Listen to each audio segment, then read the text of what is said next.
You're listening to the Woman of Value podcast. You are about to hear the story of a woman who is following her dreams and passions and creating positive change in the world. There was a great shift when I decided to embrace being 50 and single and not be ashamed of it. Mm-hmm. There was a major shift in me, and suddenly I relaxed because I let go. So when I relaxed and let go, I didn't care really. And so this nice guy comes into the picture. I didn't care if he married me or not. Right. Get it? Like all that angst was gone. I didn't care. Let's just hang out. Let's not call it anything. Let's just have fun. I don't want to worry. I don't want to have anxiety and, is this going anywhere? And, is this going to happen? Am I finally going to get married? And I took it off the table. It was done. It was not even a consideration anymore. And because of that, I was able to enjoy the ride. My guest today is Treva Brandon Scharf. She's a certified life coach, a dating expert, a fitness professional, and she got married for the first time at 50. She has over 35 years in the coaching business and many more in the singles world. Treva knows firsthand how to achieve peak performance in life and love. She writes about surviving singledom, and finding love later in life at her blog, The Late Blooming Bride, and she's been featured in many top publications. She's also an in-demand speaker for conferences and online summits and podcasts. She's been on my other podcast, Last First Date Radio, and I'm so excited to have her here today. She's also the host of her own podcast with her husband, Ravi, Done Being Single, and I've been on that one too. So we just keep crossing over. Welcome to the show, Treva. Thanks so much. I love here. I love you. I love being here. Oh, thank you. I really appreciate it. And I know a lot is going on in your life, and we'll get to that in a few minutes. But let's start with your definition of woman of value. Not to toot my own horn here, but I have, as you mentioned, been going through a lot of stuff with my parents. And when you say the word value and woman, that feels like being responsible, being solid, being called to duty, rising to the occasion, stepping up, showing up. That to me is value. And I have been, I've had my hands full with two sick parents, one who has since passed away. And I have had glimpses of my own worth and value over the years. This is a different kind of value. I have even surprised myself that I'm getting through this, and it's not for the faint of heart. So that to me is my definition of woman of value. Well, this is where you are, and it's so interesting that you define it as somebody who shows up and steps up, because that's part of my motto is show up, stand up, speak up. And when you're in crisis, it really does challenge you to rise up or fall apart. You have choices, right? And you certainly have risen up. So since you brought it up, why don't we talk a little bit about what you've been going through? Because I am really grateful that you're here today, since it's been quite a month for you, and it's only been a week since your father's passing. So tell us a little bit about that. Okay, so mom went into the hospital first, mid-December, rushed to the ER with complications of unmanaged diabetes, which led to a host of other chain reaction things. She got pneumonia and then a pulmonary embolism, and she was in ICU for 5 days, and then she got released. And when she was just getting released into a hospital rehab, my father went into the hospital. They are divorced for many, many years. I'm an only child. I found the timing of it strangely weird and karmic. But then again, they have a sort of strange and weird and karmic relationship themselves. They're both very still attached to each other. And even though he remarried, it felt like, oh, of course you're going into the hospital together. So then my mom gets released, but still under, medical care. Dad goes in. Turns out he has lung cancer, which metastasized to the brain. And that was 3 weeks ago, and he just died last Tuesday. And this is, I don't know what I'm on, like sort of autopilot. I feel like I'm a zombie. I don't know if I'm a zombie or if I'm fully present, but I am definitely firing on all cylinders, and I'm going because mom is now moving into assisted living. So I have had zero time to really process much, catch my breath, because now I got to pack up my mother and get her into a new facility now with better care. And now because she's a diabetic, she needs, shots. And so it's been a whirlwind, and I'm, have not had time to decompress yet. This could be my first time sitting. I'm honored that you're here, and I'm sorry for your loss. And maybe we'll unpack some of this today and help you decompress a little bit. It's not a therapy session, but we'll also help unpack my mom's stuff. Come over tomorrow and help me. Sorry, can't do that. I have packed and unpacked my father so many times. We basically kidnapped him at some point because he needed to be moved to assisted living and didn't agree with us. Yeah. And so I remember years ago, he was coming to a wedding in New York. He lived in Baltimore.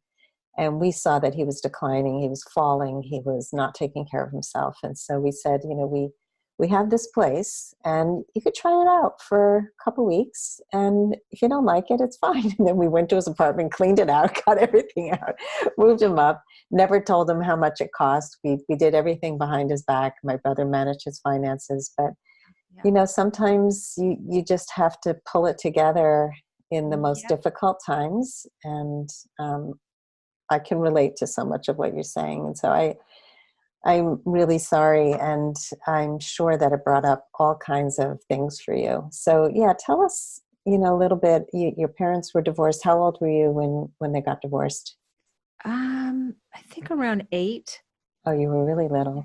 Yeah. And they did not move on quickly. So they did not live in this. My feeling is they didn't get divorced for anything, for lack of love. They had tremendous love for each other. I just think that their personality types couldn't mesh, and they just couldn't make it work. But they never stopped loving each other.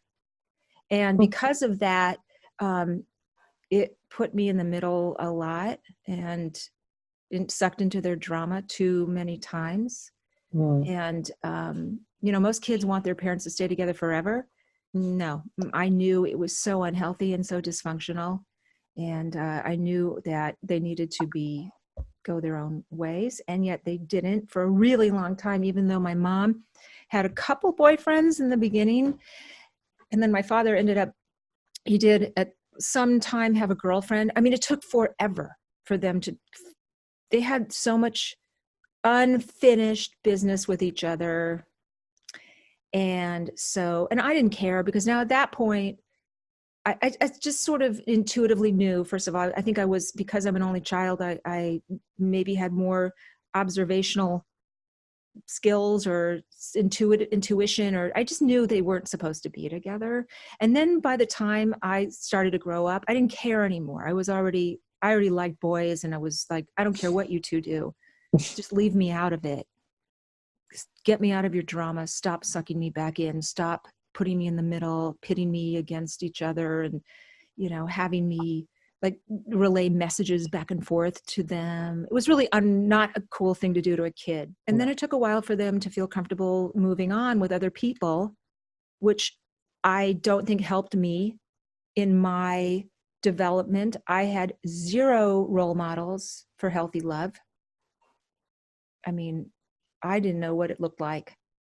To me, it was just drama filled, and angst-ridden, love was always like just pain and torture. And it's no shock. I didn't wait 50 years, but some of it I waited, but that I finally got it together later in life and was able to get married myself. And then my dad finally got remarried to a wonderful woman whom I adore.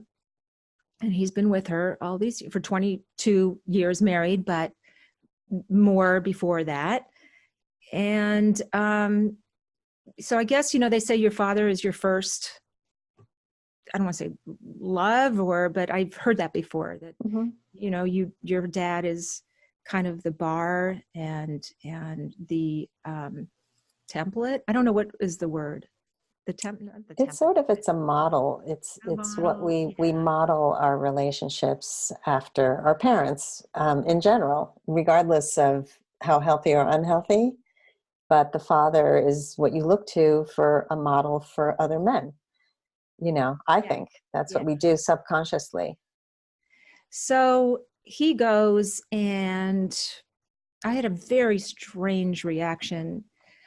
It was sadness. It was, the kind of traditional sadness you would feel when losing someone, but the goodbye part,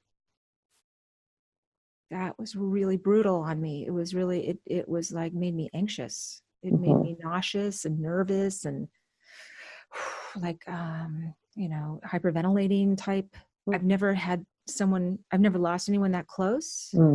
So it was new, and it was my father. And it felt like that feeling and I've had a ton of boyfriends and a ton of breakups and a ton of men that, well, not a ton, but a few that said goodbye to me. Not many.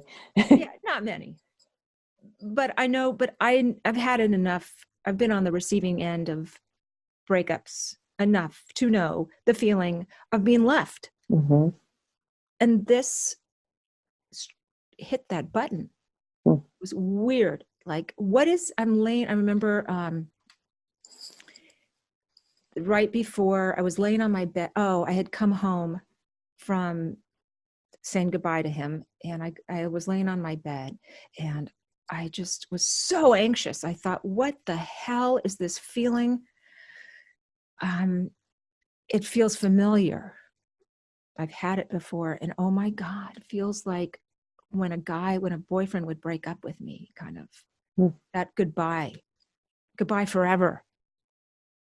Goodbye, I'm not coming back. Yeah. And in a way, just knowing that and being able to connect those dots was like a huge healing for me. Because as I'm laying there on the bed and I'm freaking out, I'm going, oh my God, did I say everything I needed to? Did he tell me everything? Is there still stuff that needs to be said? Is there any unfinished business? That nervousness, like, is there still more? And now too bad, I can't, it's done. Yeah. And so now I've got to find my own closure. And that was like ding, ding, ding. But I knew that already, and I've done it so many times in my life post breakup. I've had to heal my heart and find closure and answer the questions that maybe I never asked a guy. Well, I'd say, well, what happened? What's not happening for you? Why are you leaving? Why aren't you into this anymore? I didn't I was careful not to do that, because I think sometimes answers, you don't really want your answers. Sometimes you don't ever get your answers. A lot of times you don't. Okay? You don't get your answers. As an aside, I just read an article on Medium about this woman, I think around our age, who she was divorced, getting back into the dating world, and maybe she had her first date in a long time, and she thought it was going great. She was so enjoying it, and then the guy never called again. she called the guy and said, hey, listen, this is my, I'm just getting out there again. Would you give me some feedback?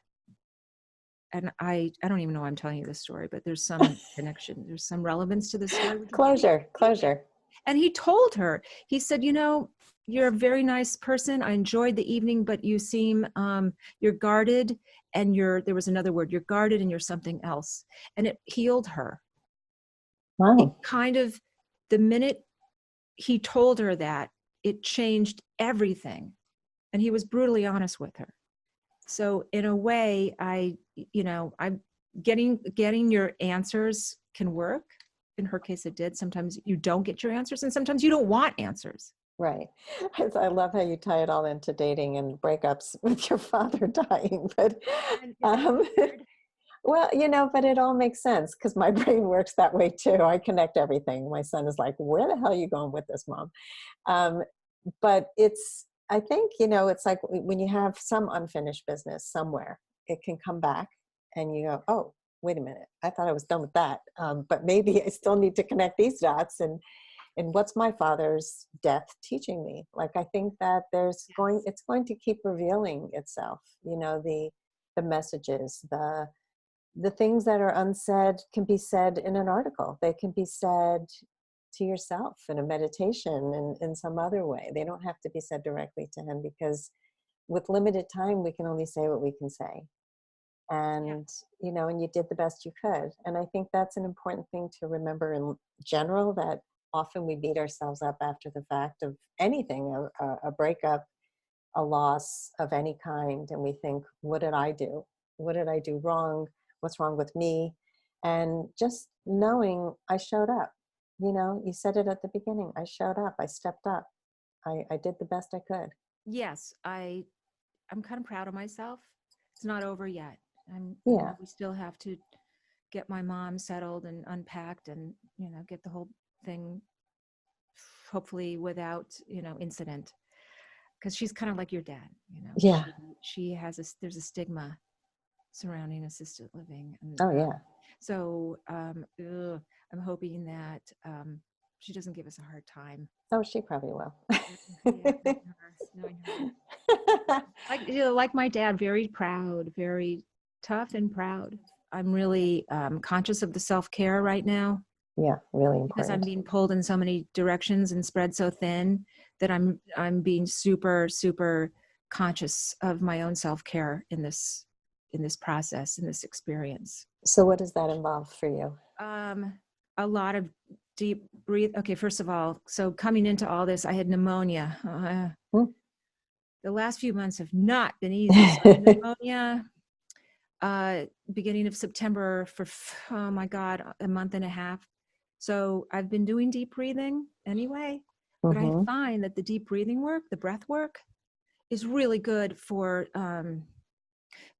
calming me down and sort of keeping me centered and getting me off the ledge. That's number one. Number two, meditation, which I had already been doing along with the breath work. The meditation I've been doing for years. I practice a type of meditation called MBSR, mindfulness-based stress reduction. So in the 10 to 15 minutes, I sit on my couch, if you want to know, eyes closed, quiet, sitting up straight, hands in my lap. I start at my feet. So I do the deep breathing, inhale to the top of my lungs, hold it, exhale, let it go. I do that a few times. And then I slow the pace of my breathing down. I slow the tempo down. And then I start at my feet. And so I feel my feet up to my calves. I do sort of a body, like a scan. I check in with all my body parts as I move up, relaxing, letting go, letting go into my face, into my head. And then I take myself out of my body for a second and I listen to the sounds around me. And then I come back into my body and then I just bring my awareness to the rise and fall of my chest. And sometimes I'll count my breaths to 10. Now at this point, I'm relaxed. Now at this point, I can add in. It's like a stew to me. Meditation is like a stew. You start with a broth, some kind of stock, right? And you add in your vegetables and your. Then I think of everything and anything I'm thankful for, because that will just immediately, whatever shit mood you're in, gratitude.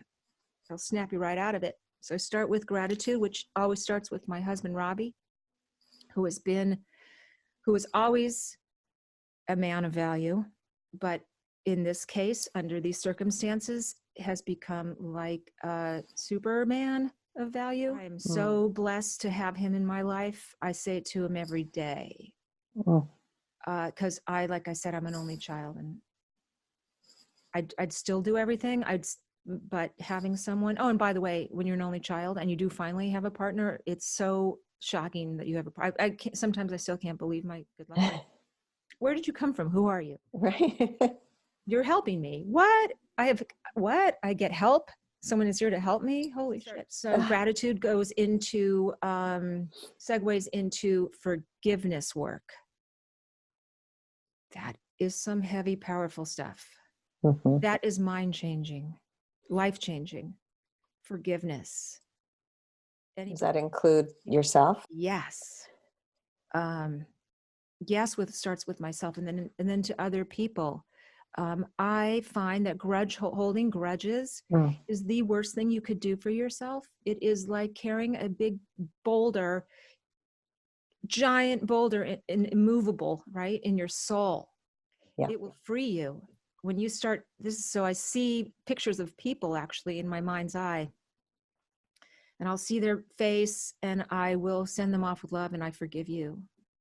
People who've hurt me, disappointed me, wronged me, I will go then myself, wherever I fell short, wherever I screwed up. I mean, the self-forgiveness is everything. Yeah. And then from forgiveness, it goes into some more like guided visualization where I'll go on to move on to my goals. So goals, tasks, things I want to accomplish. I see myself doing A, B, and C in my mind's eye, whatever that is. Maybe it's finishing up a project. Maybe it's doing something that I actually see myself doing it. That's really powerful too. Wow. And then I will add in some words, release, let go, surrender. I'll see them again, kind of in my mind's eye right here. And I will repeat those words. I will actually see them in like the word spelled out, depending on what it is that I need to work on at that time. And that's super helpful. And then I just take another deep breath. And when I'm done, only when I'm finished and I feel good and empowered and inspired and lifted, then I open my eyes. Thank you for sharing that. I could totally picture the whole thing and how powerful it is. And while you were saying it, I also got this aha, kind of like sort of a connect the dots thing. And I was thinking about breath and your father's lung cancer, breath. Your pneumonia, breath. Meditation, breath. The power of breath, the power of getting panicked and getting the anxiety out is all about breath. And something that I found out years ago is that the word for soul in Hebrew is neshama, and the word for breath is neshima. It's from the same root word. And so there's a real strong connection between breath and our soul. And I don't know, I just got this whole vision of breath being tied into your father's death, and somehow the breath is a really important piece of it, and the power of breath. Yes, it's like an instant Ativan, taking a few deep, or Xanax, whichever. The drug of your choice. Whatever, yeah. A few really nice, well-placed deep breaths will definitely take you right off the ledge wherever you are. And yes, it will take it down. I do find it karmic and, as I said, coincidental and strangely coincidental that the three of us had some chest lung related issue. Yeah. And and it's not shocking because we're so connected, the three of us, me, my father, and my mother. Isn't it interesting that we all had some lung related? Yeah, that's what I kept thinking as you were talking. It's all the breath. And Boundaries are everything. I teach boundaries. It's one of my favorite things to teach because I also grew up with poor boundaries, and I was married to someone with poor boundaries, and my kids had poor boundaries with me and I had with them. And it was like, okay, I get it. I need boundaries. And it was life-changing when you finally realize, oh, so I've been pulled into this. I've pulled other people into this triangle, and it's, once you recognize it, all those little boundary infringements, the unsolicited advice, you should do this, just all those things. And you don't realize, like, why is that bothering me so much? Oh, that person crossed a boundary. They never checked in with me. They're telling me what I should do, which has nothing to do with me. So it's like, anyway, it's fascinating, but it'll be interesting as you continue to heal and grow past this point in your life where you are with part of the triangle missing, and um, and how you're going to really regroup and who you're going to become. I think it's a fascinating journey. Yeah, I mean, the biggest thing that this is probably the second biggest thing to happen, but I mean, the biggest was getting married at 50. Actually, it was 51. I got engaged at 50. That was huge. Yeah. And it wreaked havoc, this is in a good way, on my relationship with my parents, because they didn't have me anymore I was out of the picture. Bye. I'm out of here. You guys, you fix yourselves now. And see, because there were no boundaries growing up for me, I was forced to carry their emotional load. I don't know any different from that. And so all I knew was that I couldn't do it anymore. And I had a husband to consider, and it was probably unhealthy to be so connected and so close to them in a very dysfunctional way. So the last few years for me, it's been growth, constant growth this whole time. So that's kind of when it started. And this is sort of completing the circle with my dad going, because I'm able to let go now and release the baggage. Yeah. I don't have to carry it anymore. That's not mine. It was never mine to begin with. Right. And you can put it down. When I say that in the meditation, I forgive myself for not healing my parents. And it was never my job to begin with. No. And I release them. And as I release them, I feel light and lifted. I mean, I just say these things to myself because it's sort of true. It's definitely true. It's a big revelation when you realize I've been carrying this weight that wasn't mine. Oh God. And you don't know it until you get the chains cut off. And then all of a sudden, oh my God, I can lift my arm. I'm, so I've been trying to do it in earnest for quite a while, little baby steps, which has been super healthy for me, because they've hated it. My parents, when I got married, oh my God, they really derailed because I wasn't there anymore for them. You changed the dance. I changed the dance and I changed the dynamic. Yep. But man, it did great things for me. It really forced me to step up and say, this is what I need now. It's my time. Yeah. You've had your time. It's there are a lot of people who are still stuck there. So whoever's listening to this is an important message that you have to take care of yourself. You have to cut those unhealthy ties, and not in a mean way, because you can still love them. I mean, here you are still taking care of them, but you had somebody else in your life who was very important to you, and that becomes your first priority on top of yourself. And like when I got married, my father was calling me. My parents had just gotten divorced, and he was calling me and talking badly about my mother. And I started hanging up on him for the first time. That was my first boundary, because I said, this is not appropriate. Right. And I felt bad in the beginning because I wasn't used to doing that. But I knew, like, I was feeling so sick from it, and it was actually making me sick. And my husband and myself were the new family dynamic. This is the system. And so you don't include that toxicity in that system, and it's hard for people to create the boundaries. It is so hard because you feel like a bad person. Yeah. Yeah, but you're not. You're not. It's so empowering and so freeing to say no. I'm an empath.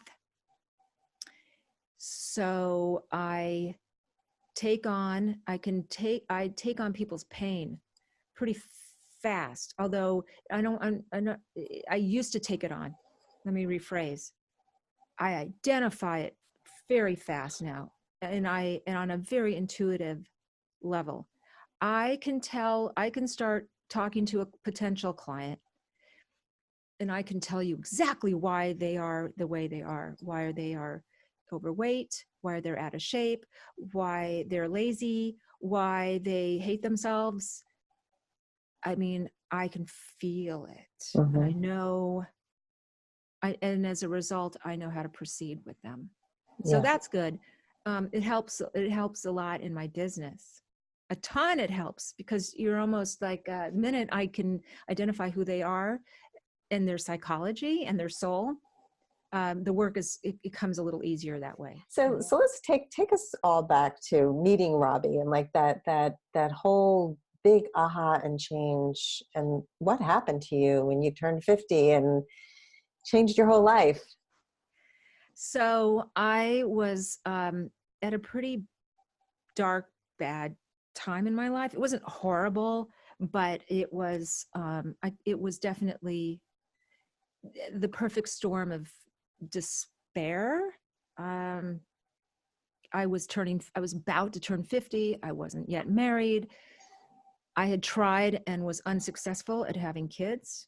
And my career was, it was okay. It wasn't reaching stellar heights like I would have wanted to. So I was sort of in a shitty place, and I had just broken up with, like, I don't know, the umpteenth person, and a few months before my 50th birthday. And Robbie, he and I were Facebook friends. And he had reached out to me in a private message out of concern for a mutual friend of ours who was going through a tough time. And I was intimately familiar with the people, the parties. And Robbie kind of wanted to do a little intervention. And just based on everything I just told you, I said, oh, no. Yeah. Boundaries. No intervention. No, I don't want to get involved. He's this friend of ours is, he's a big boy, and all we can do is hope and pray he makes good choices in life. That's it. That's all you can really do. But you seem like a nice guy, Robbie Scharf. And I made a little mental note that he was nice and caring and concerned. Seemed like a good guy. So, but at the time, like I said, I had just broken up with someone, and I was in no mood to be flirty or funny or anything. I said, no, thanks. Good luck to you. And nice talking to you. And then couple months passed, and I started feeling better. And during that time, I thought, well, I'm about to turn 50. I have, a choice here. I could either continue to feel bad about myself and feel sorry for myself, or I can just own, being 50 and single. Like, right? Like, what's the alternative? Take to my bed, It's not me. No. It's just not me. I guess I could have done it. So I threw myself a birthday party, and I invited tons of people. And for some reason, I invited Robbie. I don't know why. I had never met him personally, but he seemed like a nice guy. So I invited nice people. All nice people. You're invited. And so he showed up and brought me a bottle of champagne and was a total gentleman. And I saw him walk in, and I gave him this hug. I said, oh my God, you showed up. That's so great. You don't know anybody, and that's so ballsy and, bold of you, and come on in. And then that was that. I sort of lost track of him during the party. And then we spoke the next day. And then the next week he asked me out on a date, and that was really fun. It was the night after Valentine's Day, because Valentine's Day, I actually had a blind date. Oh my God, who does that? Well, when you're 50, you don't give a shit anymore. Anything goes, right? Anything goes. You make your own rules. Who cares? It's just It's just another night, and it was just another date. Except he kissed me, and not good. He was, not cool. He was inappropriate. I mean, I guess there are a lot of women that would love to be kissed like that, but not without permission. Too much face. Whereas Robbie asked if you could kiss me. Right? I mean, checked in. Come on, right? Yeah. Can I kiss you? Oh, yes, you can. Oh my God. And then cut to, long story short, we got engaged 6 months later. That was fast track. So what was different? You said he was a nice guy. He asked permission. He was respectful. He was kind. What else stood out that made this guy be the one? Yes, all those things. And just Hamish, Menchie, not a player, not a jerk, honest, decent. So all that, with that said, I changed. So I was different to receive that. There was a great shift when I decided to embrace being 50 and single and not be ashamed of it. Mm-hmm. There was a major shift in me. And suddenly I relaxed because I let go. So when I relaxed and let go, I didn't care really. And so this nice guy comes into the picture. I didn't care if he married me or not. Right. Get it? Like all that angst was gone. I didn't care. Let's just hang out. Let's not call it anything. Let's just have fun. I don't want to worry. I don't want to have anxiety and, is this going anywhere? And, is this going to happen? Am I finally going to get married? And I took it off the table. It was done. It was not even a consideration anymore. And because of that, I was able to enjoy the ride. Get it? So I responded differently to him, and I was I don't know, just relax. It's the only word that comes to me. So whatever happened, he sort of drove it. I didn't feel like I had to keep timing or track, or it just was easy, and it was sort of it just flowed. It just kind of took on its own life and powered itself with very little effort on my part, which was a relief, because I had always square peg, round hole, force, push. Yeah. I mean, you spent your whole life managing people, Yeah. So. And also, I just wanted to reflect on the letting go piece, because again, just like the breath keeps coming back in this conversation, letting go has come up many times, both in your meditation, your ability to relax, letting go of expectations, forgiveness, releasing. These are such important things that people really need to hear, because so many times relationships are right in front of you. And when you're not receptive, you can't even see it. You can't make it happen. Yeah. And when you brought up the Medium article that you read, the feedback that she was harsh. And that is such a common thing. That was who I was. I mean, I was that Tootsie Pop. That's what I talk about all the time. And I got that feedback from somebody probably 20 years after I dated him. He was married. His wife had asked him why he didn't really pursue a relationship with me, because she knew about me while she was dating him. And he said, she's harsh.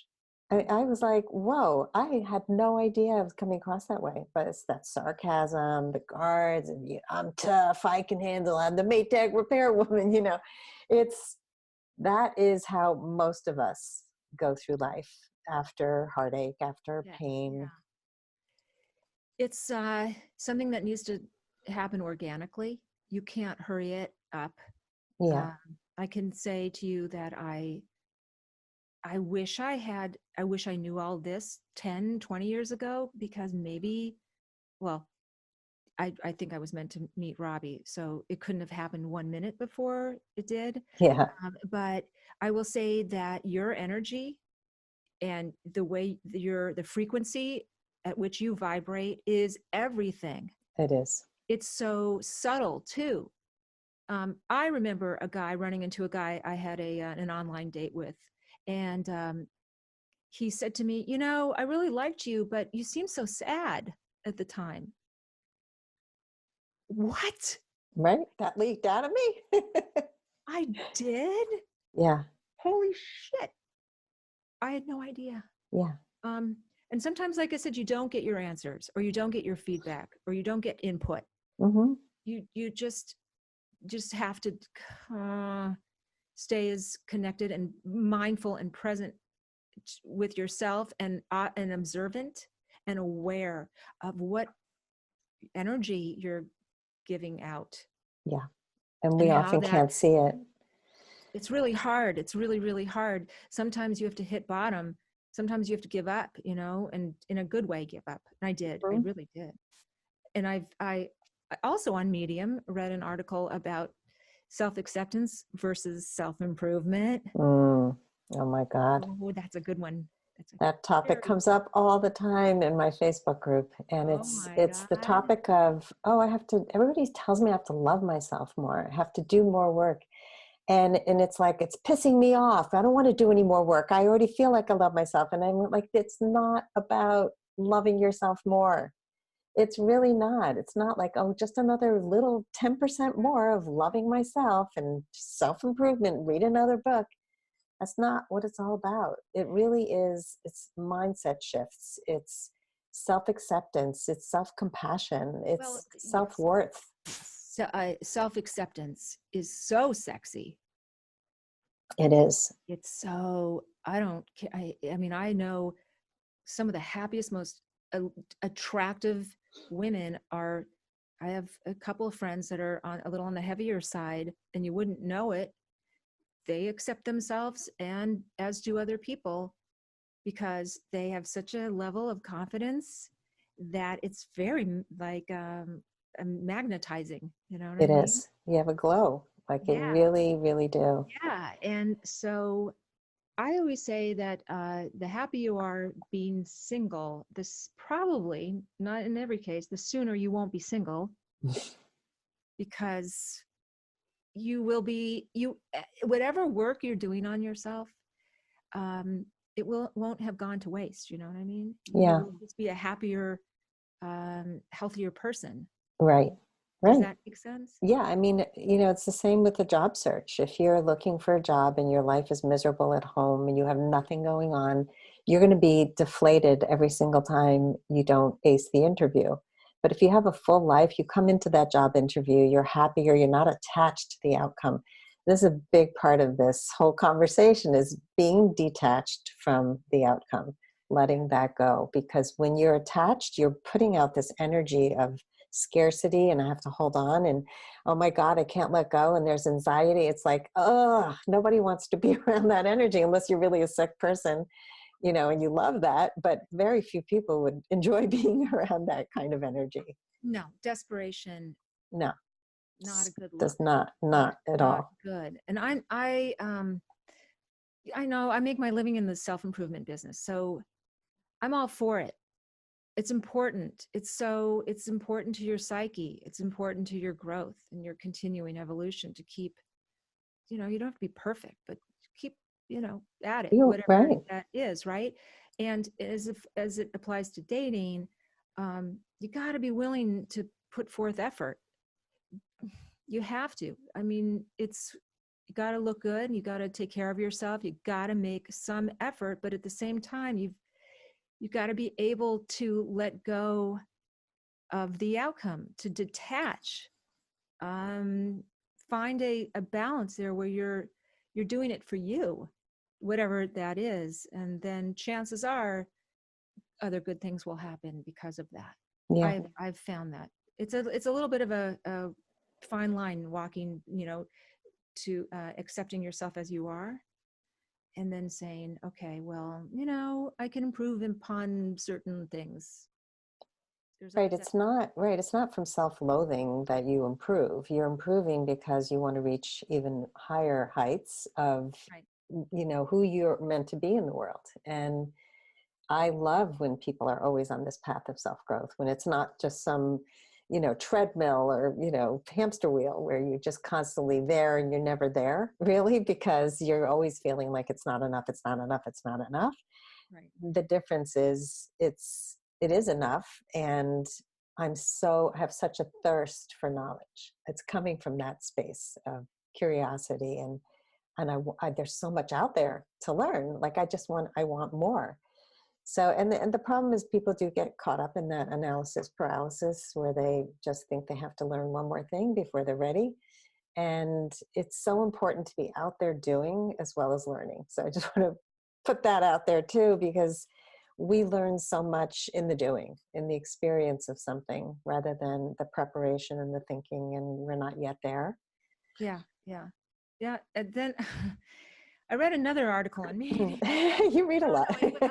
No, this one was on Huffington Post about a woman who hit 60, and the article was, am I going to be alone for the rest of my life? Like, am I going to be single forever? She was divorced. She had a kid or two, and she was saying, kind of lamenting the fact that she does all these things, and she's got friends and hobbies, and she does this and she does that, and I'm thinking, as I'm reading this, I'm thinking, so what if you don't meet someone? You have a really full, fun life, lady. There's a chance you won't meet someone. There is a chance that or it may take a long time. Geez, enjoy the ride, enjoy it. Because in her case, I applauded her, and more power to you. You're doing everything right. Now let it go. Forget it. Just go, all right, yay me. I'm doing all these things for myself. And hey, if it happens, great. If it doesn't, you're going to be fine too. Yeah. And that's an important thing to remember. So I totally agree with you. And I think a lot of times people get caught up in the busyness of life, and they almost numb themselves with too many hobbies and things and doing. So if love is a priority, you have to get out there and make that happen too. So it's a combination of both. Yeah, no. Like I said, you got to be willing to make the effort. Yeah. And you got to be willing, once you make the effort, to let go of the outcome. All right. So let's get back to where you are now. Like, so you got married, you now have this amazing podcast, a really popular podcast, congratulations on the success of it. Thanks. And you guys are just fun and create something really unique and special with Robbie's craziness.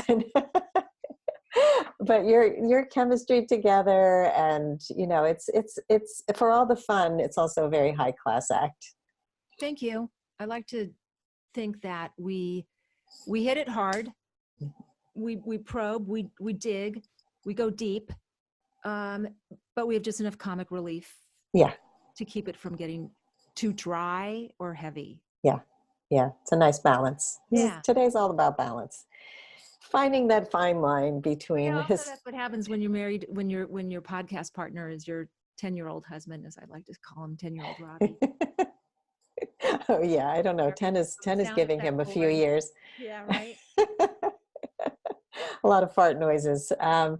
We should, in the show notes, I'll put a link to the podcast we did.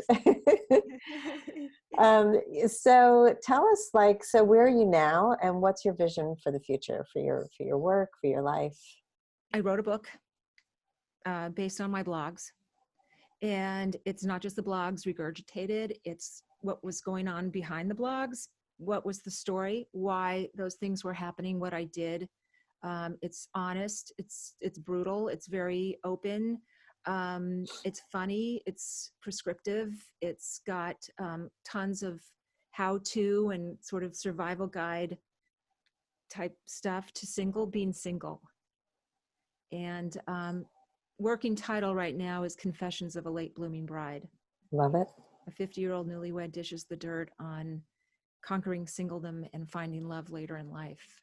And the podcast on being single continues to grow and be fun. And I don't know what I don't know. It just keeps going. I mean, it's shocking. We're on year 3. Wow. It's shocking because we didn't seek this out. It just, someone came to us and said, hey, your blog sounds like it'd make a great podcast. And I agreed. And then I said, great, but only if my husband can come along. And that's how Done Being Single was born. And then my own coaching business, fitness and life coaching, and learning how to fold a fitted sheet. So I was raised by a single mother who was a working woman. And I love her for it. And I got a lot of great stuff from her from that. Domesticity was not, I didn't really learn how to cook, although I'm completely self-taught in a lot of those areas. So I'm getting myself up to speed on the whole wife thing. We are going into the lightning round, and I'm going to ask you some quick questions. And you ready? Yeah. Okay. So fill in the blank. I used to think I wasn't blank enough. Marryable, not lovable, just that something, either I didn't want it, or they didn't want me, or there was some disconnect there for a really long time. I thought, no one wants to marry me. I take full responsibility for my part. Yeah. We always have these blind spots that we can't see. We don't realize the love blocks we have. And it's a good thing you did. Okay. What was the number one thing holding you back from becoming a woman of value? Patting myself on the back, self-praise, self-validation. That you did not have enough? Did not I have was self-validation. not the source of my own validation. Nice. You got there. Pat yourself on the back for that one. All right, Treva. The next question is, what's a mistake you made that taught you an important life lesson? Not respecting time, not being conscious of time, thinking goes back to fertility, taught me a huge lesson because I got a late start. Okay, now for the record, I'm a late bloomer. So it's, in keeping with my rhythm. But I would say that, time, you have a lot of it, but be mindful of it. That was a regret of mine. That you didn't. That I didn't value it or appreciate it like I should have. I didn't, I don't know. It just took me a long time to sort of, longer than most, to get it together, and pretty much across the board.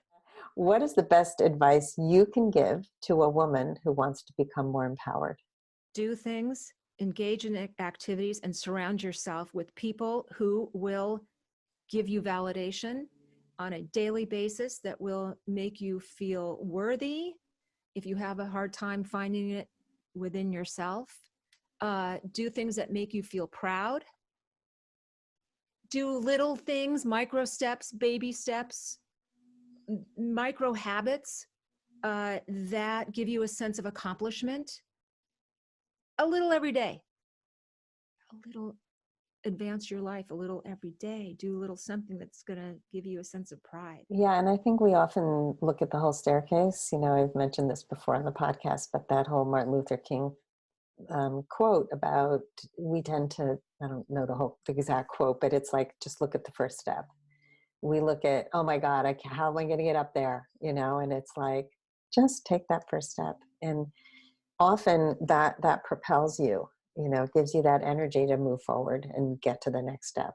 But so many people just feel stuck. Yeah, Robbie and I volunteer. Well, Robbie's been a volunteer of a coach at Special Olympics for over almost, 35 years. That's lovely. As do I. And I'm a mentor. I belong to the Fulfillment Fund, which is a mentoring organization. And if you feel bad about yourself, or down, or lacking power, and if you just feel like, I don't know, shitty about life, volunteer. Yeah. It's the best antidepressant ever. Yeah, because depression is you looking inward, and when you volunteer, you're out there being of service to others. It helps you to get out of here and into there. Yeah, no, that's beautiful. And finally, Treva, This has been an amazing time with you, as always. How would you like to be remembered? I was patting my back, like going, yeah, you didn't cry the whole, the Oh, whole interview. Doing good in the world, helping people. Like my dad. He was a good man. mm, And I don't know, just to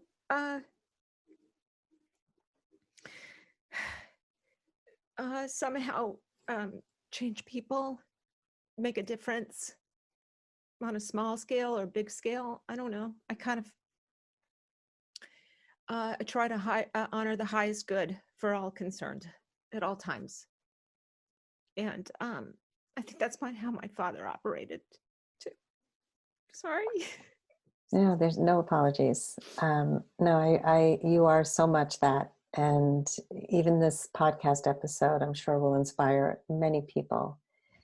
So thank you. Thank you for showing up, for standing up, for speaking up, and for inspiring others to step into their value. Thank you so much. This has been really deep and profound, and I feel like you're getting me at a good time because I'm just slightly raw, vulnerable, and open. If you would like to step more fully into your value, grab a free copy of The Ultimate Guide to Becoming a Woman of Value on my website, thewomanofvalue.com. Just click the link at the top of the homepage. And if you haven't already done so, be sure to click the subscribe button in your listening app. And if there's something in this episode that inspired you, please share it with others, because the more we share these inspirational stories, the more women of value we will have in this world. I'll see you next time.